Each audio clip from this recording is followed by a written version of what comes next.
Hello, good evening বন্ধুরা। দেখতে পাচ্ছেন গুরু এবং শিষ্য বসে আছেন। গুরু হচ্ছেন আমাদের এই মুহূর্তের জনপ্রিয় কণ্ঠশিল্পী, বাংলাদেশ বেতার এবং বাংলাদেশ টেলিভিশনের নিয়মিত কণ্ঠশিল্পী পি.কে. সাগর স্যার, এবং তার পাশে শিষ্য বসে আছেন আমাদের রাজশ্রী। এবার একটি লোকসঙ্গীত শুনব রাজশ্রীর কণ্ঠে। থ্যাংক ইউ রাজশ্রী, স্টার্ট করো।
Thank you so much Rajshree, তোমাকে তোমার এই চমৎকার একটি সঙ্গীত পরিবেশনের জন্য।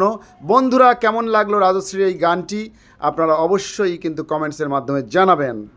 Thank you so much for watching this video. Bye by.